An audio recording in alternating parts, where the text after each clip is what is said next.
Distinguished deputies, director generals, honorable professor, participants, colleagues, ladies and gentlemen, good afternoon. My name is Matteo Gragnani. Some of you already know me. I'm a legal officer at the World Intellectual Property Organization, WIPO, where I work in the Lisbon Registry division for the international registration and protection of appellations of origin and geographical indications. Let me first thank again the organizers for this invitation, and as I am glad to contribute to this extremely interesting event in a country and if I may, in a region with a great potential in terms of geographical indications.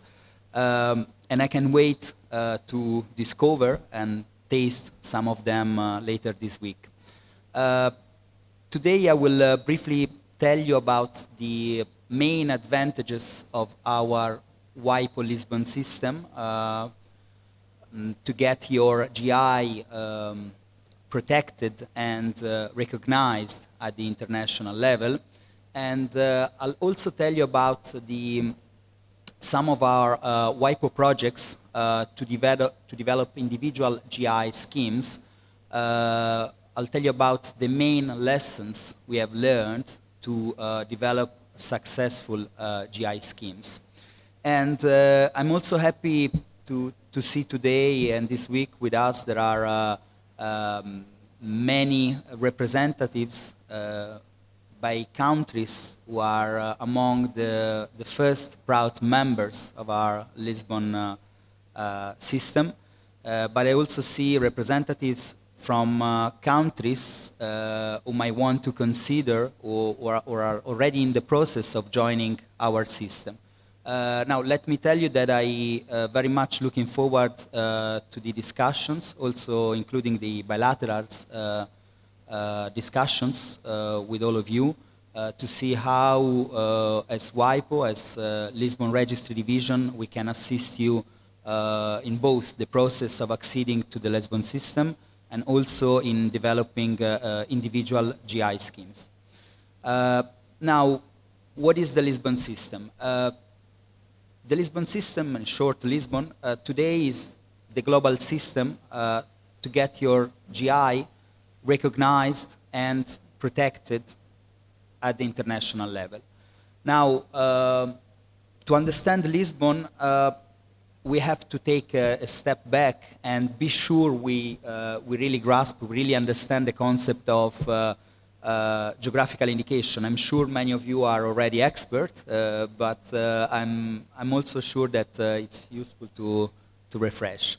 So it's very easy. What is a GI? A GI, in short, tells us where the product comes from, the origin, and it also tells us that thanks to this origin, the product will have certain qualities and or a reputation. So the main function of a GI is that of indicating a link, a connection between the qualities and or the characteristics of a good and its place of origin. And here it's important to recall that the origin must be understood as including not only the natural factors, so the soil, the climate, specific tree varieties and so on, but also the human factors such as the local know-how, the local traditions, such as in the case of this wonderful Jamdani sari from Bangladesh, where the qualities are due mainly to the local techniques developed by the local population. So GIs, it's important also to remind that GIs are a specific intellectual property rights. They are some kind of a different intellectual property right. Why this specificity? First of all, because they represent a collective asset, which can be differently declined, but generally they belong to a community rather than being owned individually by single owners. This means that usually GIs should be open to all local producers on one condition, that they respect the rules, the quality standards, and they reside in the predefined geographical area. All of these conditions, they are set, as you know, in the book of specifications or product specifications or code of conduct. So this means that the GI right is open to all producers who respect these conditions. But on the contrary, it also means that once registered, once recognized, once protected as such, the GI right is no longer free for use, not even by the local producers who don't respect these conditions. This is something that it's really important to clarify, and sometimes, somewhere, we see that in national legislations we tend to forget this aspect of the exclusivity of the GI right. And when I say the GI right, I mean the name which is protected by the GI, which is no longer free for use.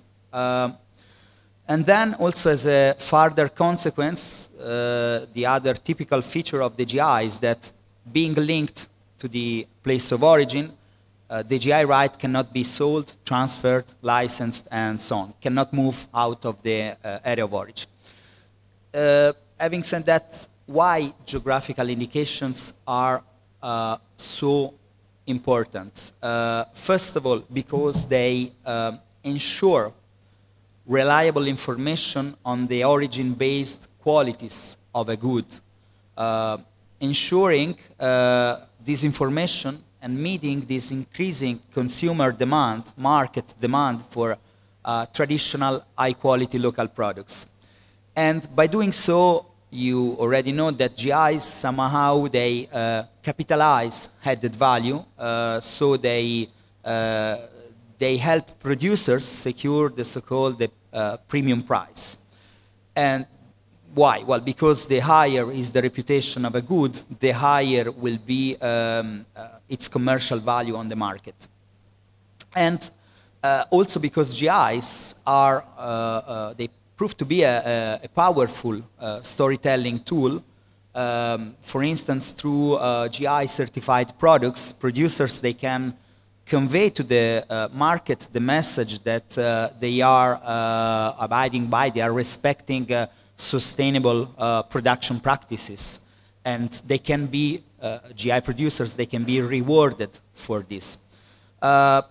And finally, as you know, GIs they can bring value to a region not only in terms of higher income, but also by promoting the region as a whole, supporting tourism and other satellite industries. There are several socioeconomic benefits which are often associated with successful GI schemes, and I'll show you a few examples afterwards. And why? What are the risks if you don't protect your GI products in time? So first of all, the so-called free riding, meaning that producers located outside your area of origin, or producers who are otherwise not respecting the conditions for using the GI tag, they will try to take advantage of your original product. And then the same goes for prior trademark registration. If you don't get your GI registered in time, other producers from other countries, they can register your GI as a trademark, preventing the future protection and preventing you from entering that market with your product. And then genericness. This happens when basically the name of your GI becomes a the common name for a type of product rather than the name of your authentic original product. But so we saw that GI protection is important, but like other intellectual property rights, GIs are territorial. What does it mean? It means that a right to a GI obtained in a certain country will be only valid in that country. So if you want to export your product using your GI abroad, you basically have two options for, besides bilateral agreements, you have two options to get international protection. The first one is basically that of applying country by country, which means filing several applications, paying several registration taxes, complying with a multitude of procedures and languages, and at the end of this long process you will obtain a multitude of GI national rights. So you'll have to manage them separately. Now, luckily for you, at WIPO we offer a much easier solution, which is the Lisbon system. How does it work? Really in 2 words, you file a single application to us, to WIPO, in one language. You pay just one set of fees, and you will obtain a GI registration, which is valid potentially for all Lisbon members. And on top of that, the management of your GI right will be centralized, meaning that it is just one right for all Lisbon countries. Lisbon, it's an extremely easy system because you just have one condition to apply for international registration, meaning that it is sufficient that your GI it is already protected at the national level, and then you have to file the application to us through your national competent authority, usually the IP office of your country. And as WIPO, we conduct just a formal check on the application, and then we notify all Lisbon members, and then it's subject to each of them to decide. They have 1 year within from our notification to refuse or not your new GI. Lisbon clearly is a convenient system because instead of filing several national applications, you just go through one registration procedure and you get protection in several countries, and it is a protection which is most importantly unlimited in time, potentially, because it lasts forever as long as your GI remains protected in your country of origin. And this means that you don't have, differently from other international registration systems, you don't have to pay for any renewal fee. Another advantage of the Lisbon system is that under Lisbon we protect all kind of products. So we do not just protect wines and cheeses, but also traditional musical instruments, precious stones, mineral waters, porcelain, and many more. So Lisbon is also an effective system in terms of legal protection. Now, without dwelling on the details, but registration with WIPO grants your GI international legal protection against any imitation and also usurpation of your GI. And it is also a way to increase the reputation of your geographical indication at the international level. Why? Well, because today the Lisbon system is becoming a truly global system for GIs. We have 57 countries covered in total, with I'd say, very interesting markets among the most recent accessions, but most importantly, with huge prospects for expansions into new markets and geographical areas. Here you can see the membership of the Lisbon system today. As you may know, we have two governing legal texts, the Lisbon Agreement, or older Lisbon Agreement, and the newer Geneva Act of the Lisbon Agreement. As I mentioned, Lisbon offers the same high-level protection to all types of goods, ranging from Iranian carpets to Georgian cheeses, famous wines and spirits, pearls, fruit. So the Lisbon system is a system for the whole geographical and economical world, whether it is an agricultural, a natural, or an handicraft products. Lisbon is a practical and convenient way to protect your GI at the international level. Last but not least, I want to also mention our latest novelty, which is the eLisbon. eLisbon, it's an e-filing tool which will simplify the life of Lisbon users, both competent authorities, national IP offices, but also in the future GI beneficiaries, because it will allow them to submit to WIPO electronically applications for international registration and to manage with a few clicks from home or from the office your GI portfolio at the international level. So to conclude, the Lisbon system offers practical advantages, and it's the easiest and probably the cheapest way to protect your GI and to give it global visibility at the international level. At WIPO, we are very much looking forward to further accessions from this geographical area, but also to receiving the first registrations from countries which are already members to our Lisbon system.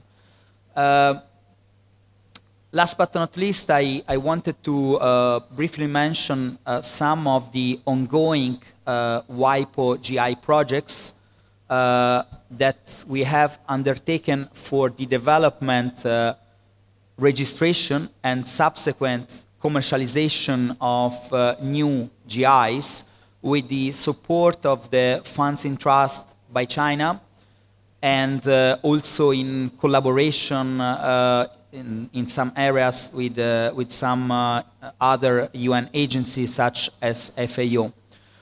This means that upon demand by any member state, the Lisbon Registry Division can provide technical but also legal assistance to local communities, national institutions, to develop individual GI scheme, to get GI registration where available, but also to commercialize their products.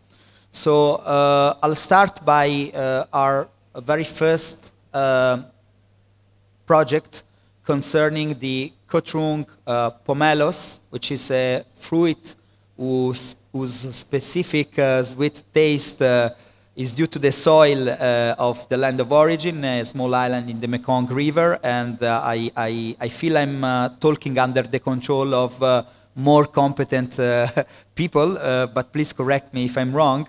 So the aim of this project was to contribute to the overall social and economic development of those involved in the harvesting, farmers, but also traders, through a strategic use of the geographical indication. Now, this project can indeed be qualified as certainly successful, the main achievements were the national registration of the GI Cotrung Pomelo, but also the drafting of a book of specifications which define precisely the production method and the delimitation of the area of origin, and this took quite a big effort for the fact that a study had to be conducted to analyze the quality of the soil, and it was a very well done work. And plus, a system of controls was set, and as well an association of producers, or rather an interprofessional association, which was enabled to have a sufficient knowledge and skills to manage efficiently the GI scheme, but also to coordinate the promotion and the marketing strategy after the GI registration.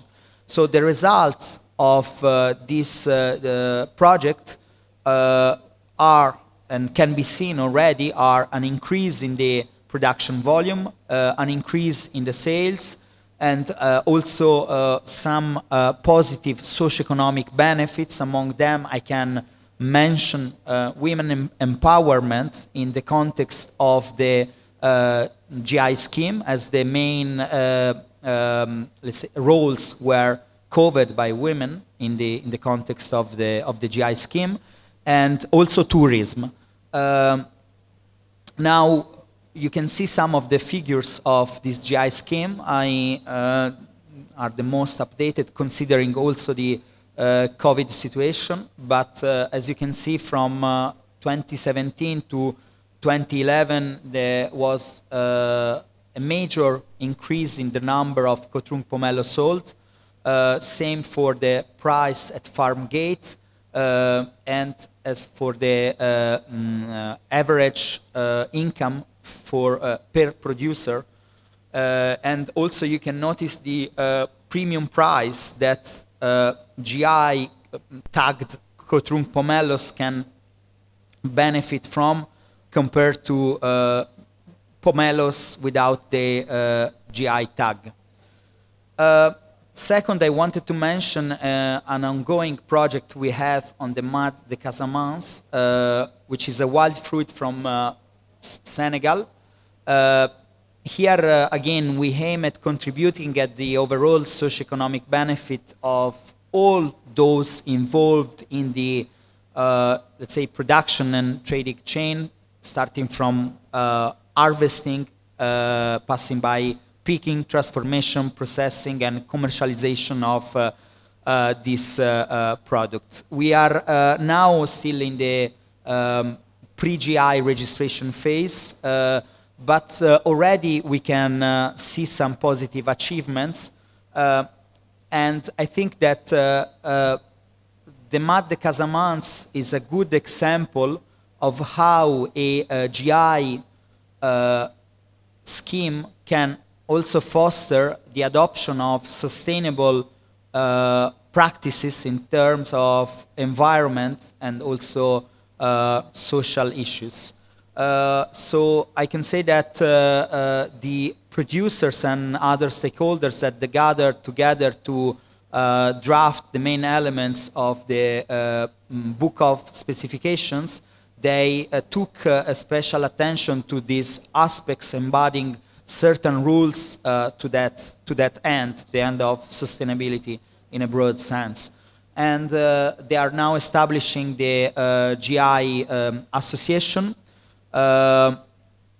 and they are conducting also some GI awareness raising activity to the benefit not only of local producers and stakeholders, but also to the benefit of national interested stakeholders that they can assist to these kind of trainings and workshops. And finally, a market study has been conducted or is being conducted with the aim of developing a marketing and promotion strategy. Finally, I wanted to mention the last project we are undertaking is on the Riz de Covier, a rice from Togo, again with the aim of enabling producers to enhance their competitiveness at the beginning in the local market, and also to foster the commercialization of this GI. We are in the pre-GI registration phase. Also here we thought, and our local international consultant thought that it would be good to conduct some kind of training on GI protection. Sometimes it's useful, especially when there is no sufficient knowledge in local communities, to start by the basics. Also here an assessment mission is being conducted with the aim of developing an action plan for the GI registration, and they are working on the main elements of the book of specifications, and also they are establishing a GI interprofessional body, starting by the call for a general assembly and drafting a statute. So we see that, and we are seeing that there are some key steps that need to be followed when building a GI scheme from scratch. The first question you should ask yourself, and local communities and producers should ask themselves, is do I have a product with specific qualities due to the area of origin? And if so, if yes, are these qualities already somehow recognized by the market, by consumers? Is there any degree of reputation in there? Because I often tell everybody that GIs are not a magic tool. They can transform stone into gold. This is, goes without saying, or should go without saying. In any case, an assessment exercise could be useful with the help of experts. Sometimes, like in the case of the Cotrung Pomelo, it's useful to see what are the specificity of the land that contribute to give the product specific qualities. The result of these studies, this type of studies, they can be embodied in the book of specifications further on. And the second step is that of gathering local interested producers to see if there are more who are willing to join forces and creating synergies, and defining these production rules, quality standards that your final product should have, and also, most importantly, the area of origin, the boundaries of the area of origin, which could be complex and long. And finally, you might want to consider to set up an association of producers. There are several forms, but again, in our experience, an association of producers is, can be important, as will help you managing the GI scheme, the control mechanisms, and also sometimes it could facilitate and help producers in increase their bargaining and negotiating power, especially with distributors, middlemen, and traders. And afterwards, you should timely and securely secure legal recognition and registration where available, if available in your country of origin.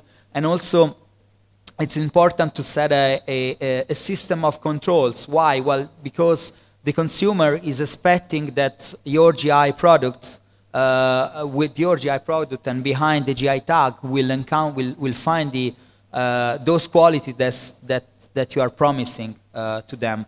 So controls are, let's say, the backbone of a GI scheme. And also promotion is key. We saw with Ms. Tanasanti, who I thank very much for her presentation, how crucial is marketing and promotion. By the way, it was really an excellent presentation, and I learned so much that I think that you should present also outside of Thailand this type of activities and strategies. And finally, a core phase of your GI scheme is enforcement, because again, you don't want other producers to use the GI tag and take advantage of your genuine original product if their products, they don't have the required qualities and standards. To conclude, GIs are not a magic tool, but they are a valuable opportunity to build consumers' confidence, and also to secure higher prices for producers, helping them to stand out in a competitive marketplace. There are then many socio-economic benefits which are often associated with successful GI schemes. Again, they range from employment creation to tourism to preservation of the environment. Not of them they are given.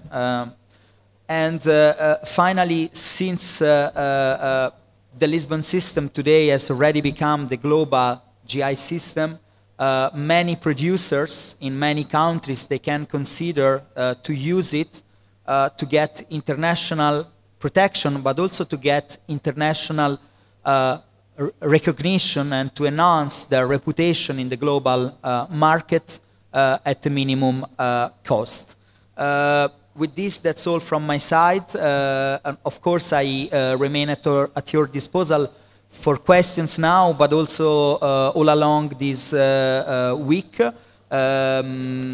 If you want to meet me also informally for a coffee, I'm here, and I very much looking forward to the discussion with all of you to see if, as a Lisbon Registry division, we can provide you assistance in considering accession to the Lisbon system, but also in developing GI schemes, which again can be requested by all WIPO member states. Thank you. Thank you very much for your presentation, Mr. Mastrio. So, do you have any question, just for 2 or 3 questions for this session? Yes.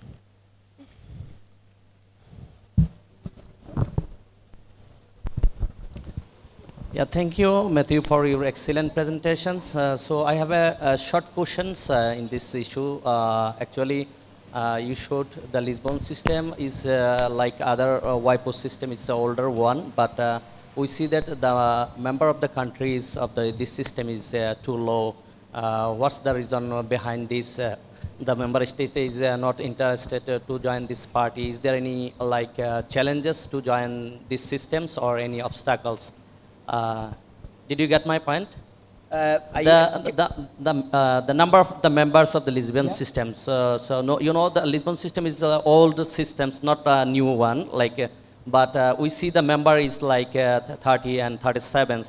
So why the number is too low? Yeah, sure. Yeah, thank you, Mr. Belal, for this question. And as you may know, yes, it's true that the Lisbon Agreement dates back to the 1958, but as you know, there was a revising exercise that began in 2010 and was concluded in 2015 with the adoption of the Geneva Act of the Lisbon Agreement. Now, in 2 words, the Geneva Act brought into the system a number of benefits which make the new Lisbon system way more attractive for many more countries. The first and most crucial one is that nowadays the new Lisbon system has been extended from being limited to appellations of origin to geographical indications. Now, of course, appellations of origin are a special category of GIs, but they are more restrictive. So having extended the Lisbon system to GIs, the Geneva Act opened the Lisbon system to many more products around the world, which before could not make it to exceed the system, but today they will be admitted. This is the first benefit. And then you might have noticed that now I didn't have time, so I skipped this part. But the second system, the second benefit of the Geneva Act is that he extended the system to intergovernmental regional organizations. So as a result, we already have the European Union, which is arguably the most interesting market for GIs in the world, and it's already a member together with its 27 member countries. And in December, so meaning in 2 weeks, we are waiting for the African Organization for Intellectual Property, l'Organisation Africaine de la Propriété Intellectuelle, OAPI, to notify their accession to the Geneva Act of the Lisbon Agreement, together with 17 countries. This will, if I'm not wrong, I haven't been always that good in math, but they should make the total up to 45 countries in the only Geneva Act of the Lisbon Agreement. So clearly, some countries have been a bit hesitant in the first years of the life of the Geneva Act of the Lisbon Agreement. I'm not saying that it's all easy. As you know, it's also GIs are a controversial somehow IP right. But what I'm saying that with the Geneva Act, the Lisbon system has been modernized. There have been safeguards have been introduced for prior trademarks, for genericness. So the system is really a system that is going to become the GI standard at the world level, especially because if you look around, it doesn't look that WTO discussions are going anywhere. So I think you'll have to do with us. Can I just briefly ask a question? Simple one. If you take the European Union as such, the spread of the GI protection is very restricted to foods and agricultural products as of today. They have not yet expanded to the other side. So when they join the Lisbon agreement on that, does it then automatically become open to everything, or what happens? They have to first change, right? Yeah, thanks, Professor. That's an extremely competent and interesting question.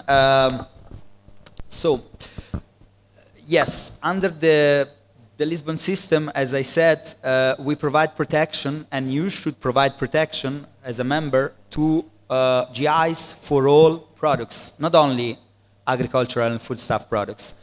So now, technically, the European Union acceded without having a specific regulation for a non-agri-food GI for handicrafts, for GIs for handicrafts, because they are developing it right now. They are in the process of adopting this regulation. Now, as WIPO, we don't impose the adoption of a normative when acceding a treaty such as the Lisbon Agreement, such as the Lisbon system or the Geneva Act of the Lisbon Agreement. Why? Because in theory, the European Union should either provide protection somehow based on I hear someone saying, okay, they could use the collective and certification EU schemes, the EU EIPO schemes, but I don't see how. I'm a bit hesitant on this. And otherwise, they could use, unfair protection regulations and directive. Again, I'm not sure it's the type of protection we are requiring under the Geneva Act of the Lisbon Agreement. It's a bit, the threshold is a bit higher. for the Geneva Act of Lisbon Agreement. So technically, they should refuse non-agri-food GIs coming from third countries. Now, so far, this problem is a problem that is postponed. Why? Because we don't have non-agri-food GI registered under the Geneva Act right now. We do have them under the Lisbon Agreement, for instance, Iranian carpets, Persian carpets, sorry, and many others. But under the Lisbon Agreement, the EU is not a member.